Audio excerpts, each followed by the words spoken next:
Stars begin the regular season tomorrow, but we have already seen the beginning of hockey. We talked about Utah taking it down. We talked about Florida earlier, but Dallas starts tomorrow on the road against Nashville. So what I kind of wanted to dive into that I thought was really interesting. They're running around. The Stars are running around in the park in Nashville right now. Are they? Yeah, there's pictures that they posted up on their Oh, site nice. Gotta keep their wind up. Yeah, make sure that. Hey, I saw a video this morning of Jimmy Johnson saying that if you are fatigue makes cowards.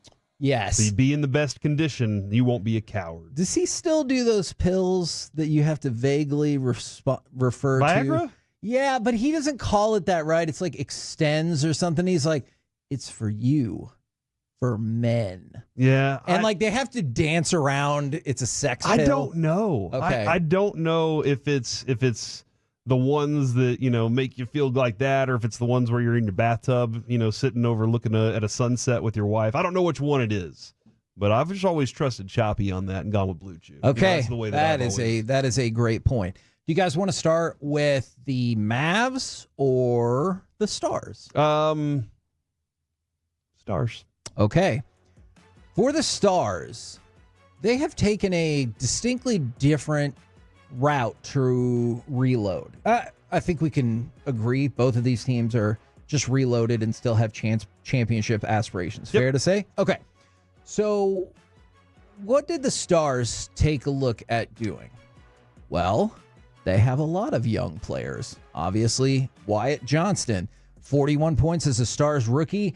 The people are off the page excited about him. And what happened in the meantime? Joe Pavelski retired. So instead of going with more veterans, and I realize they have veterans, and obviously Ben, Sagan, Marchment, Duchesne are all still a part of this team, but you move on from Joe Pavelski and expanded contribution from Wyatt Johnston. What about Stankoven? Mm-hmm. What about Bork? They have said, hey, we feel good about our youngsters. Now, you could also make the argument, and we feel less good about our salary cap space, so we pretty much have to move the youngsters up. But you've seen the Stars are like, hey, we lost one of our older players to retirement. It was probably about time. Let's lean some more on the youngsters. A lot of minutes have left the Stars. True. You say Pavelski, Dellandrea, Suter, Tanev obviously was that. Foxa, that one Hakanpää, still hurts. Craig Smith, Wedgwood, a lot of minutes on ice are gone. But one of the biggest factors last year for the Stars was they weren't as fast as other teams. They didn't have the speed. I agree with that. And late in the season, that gave up on them. They still could play their game very well within it. They didn't have the speed to keep up with these other teams whenever you have what the Oilers were doing to them. And I realize Wedgwood is a goaltender, Yep. and I would probably take Tanev out of this group just because he was awesome last year.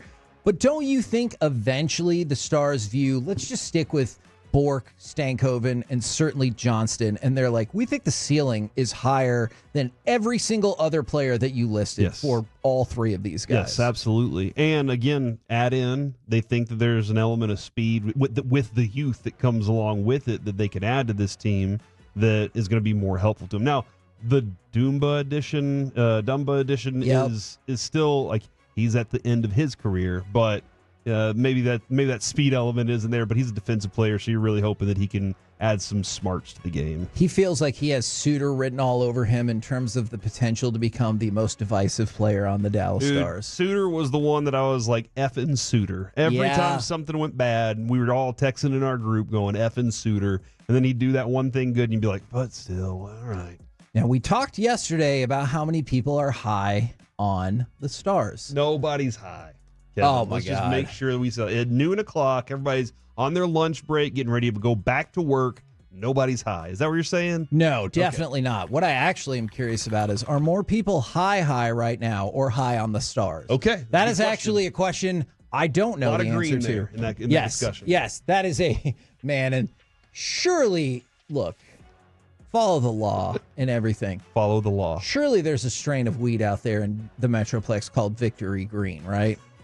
There has to be. And if not, Hashtag bang. I really wish I would have filed some sort of trademark for that ahead of time. All right. Who will win the Stanley Cup per The Athletic? And this is why I wanted to hammer home kind of the favorite or co-favorite status. Because here, Edmonton runs away with it, 46%.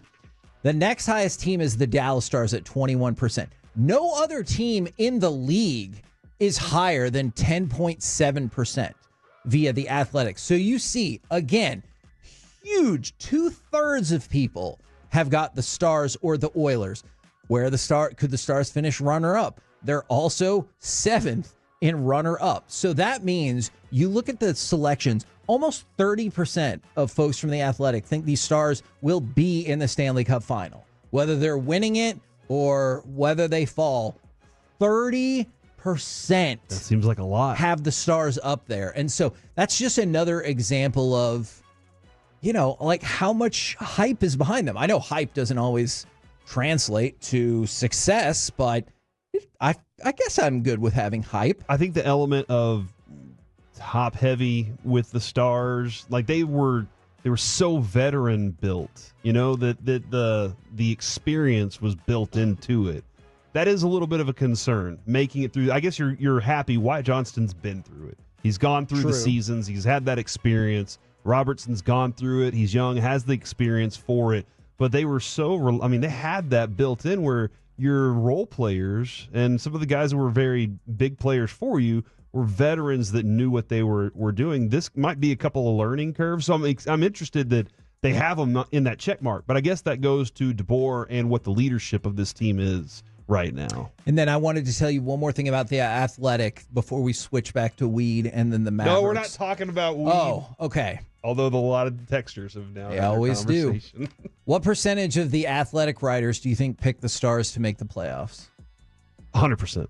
100% pick the Stars to make the playoffs. Yeah, with that many people saying they're going to win it, Yep. they definitely feel they're going to be there. And so I'm really excited. We'll talk more tomorrow and get your predictions for the Stars season and everything along those lines. However, I really like some of these answers. From the 214, I'm mostly high on the Stars, but I am a little baked right now. So Good job. Okay. Thank you, Alec. Well, son of a gun. Mm-hmm. You guys wanted me to read these. There's a couple of them that I was really hoping you would read. Of a gun. From the 817, I'm rolling up that victory green right now. I'll contend that's a Stars cut. Whenever you replay it, I'm like, that's clearly for the Stars. From the 561, seems like the Stars got worse on defense but added some offense in the offseason. All boils down to Otter at the end of the day, LFG. And I'm really curious how his replacements do, because we had all gotten really comfortable with Wedgwood, because one of the concerns I think about Ottinger is how much he has played in the regular season and potentially getting a little dinged up along the way. So if you get good second line goaltending, oh man, then you have to feel great about the Stars maybe even having home ice throughout the playoffs. If you can go a few stretches to give Ottinger that rest that he needs. Yes. And, again, his sharpness was kind of, you were like, he's not that same dude. He's not the shutdown guy I expect. But you get him in that place where he can be, man, that'll be huge for this team. I think that you make a very fair point. A lot of people on the fan text and the Twitch and the YouTube right now are making some very fair points. Let's shift gears to the Mavericks. So we talked about it. The Stars lost a lot of games played, minutes played, like you said. Pavelski leading the pack in terms of probably name value and experience.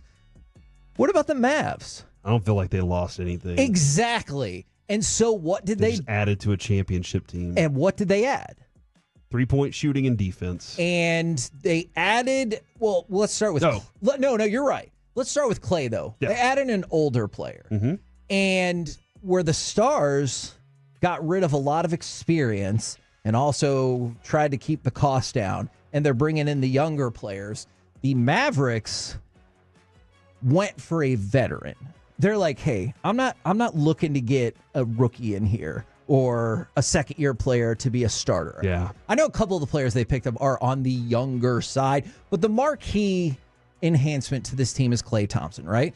So what does Klay Thompson Although bring? Quentin Grimes is getting a lot of love That from is Najee right now. that is fair. But Klay Thompson, he's never shot worse than 38.5% from 3-point.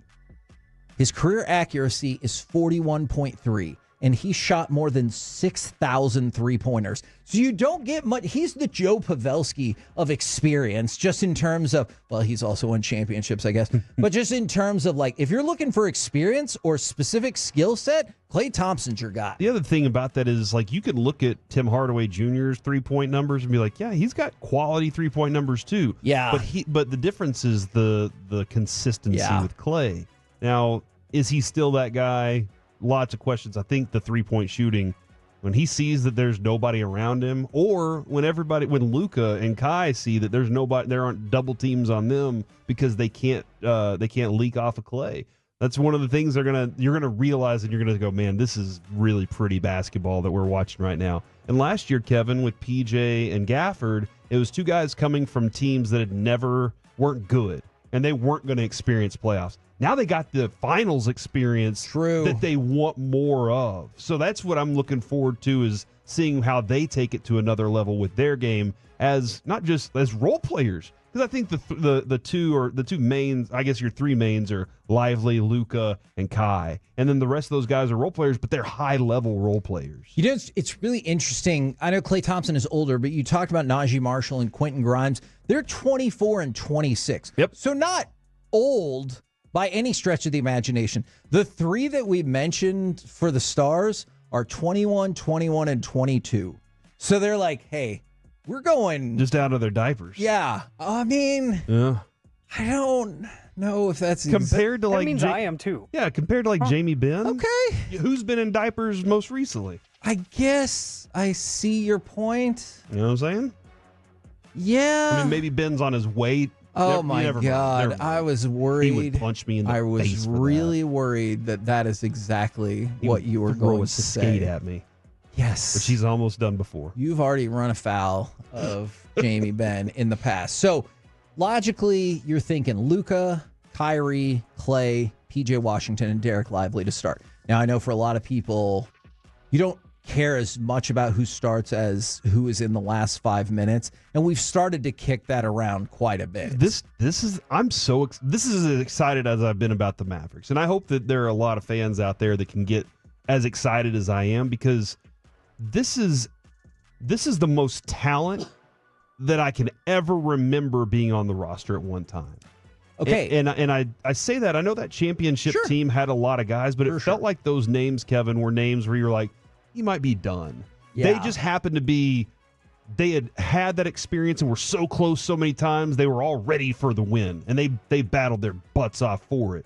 But it felt like they were closing out their primes. This team right here has a lot of people that are about to enter their prime, are in their prime, or just at the end of their prime. And so that's where I'm really excited about where this starts and where it ends. I don't care about the Final Five as much, because I think the entire game is going to be fun to watch offensively and defensively. That's the thing I like the most. Now, if you missed our discussion about this in Crosstalk, the one unfortunate part is the loss of Dante Exum. It did get reported this morning he'll be out approximately 3 months. I do think that's where the addition of Dinwiddie comes in as maybe being more valuable than you think. Not to say they're exact same player, but if you look at your guard group, you still feel like Kyrie, Quentin Grimes, Luka, Jaden Hardy, and Spencer Dinwiddie. Dinwiddie's role is probably going to be different than it was when he was here before. Agreed. And if he can accept the role and understand how, again, kind of like PJ last year, maybe he's not the guy that gets the assists, and every time you look in the box score, you're like, what did he do? When you watch the game, you'll see it. You're gonna go, oh, whenever Luka and Kai are out, he spelled and was able to help as the veteran, help this other B team go out there and stay close, or even take a bigger lead because of the way they play. I hope he accepts this role, because I think Jason Kidd has a really defined way he wants him to play. And I will look back into this. Somebody asked about Luka's injury. I remember when we went over it, contusion, they said they would check him again in a week, but there was no concern that he would miss the opener or anything like that. I was so afraid last week, Kevin. I know. Of a bruise. Because contusion's a big word for bruise, Alex. That is... Really? Yeah.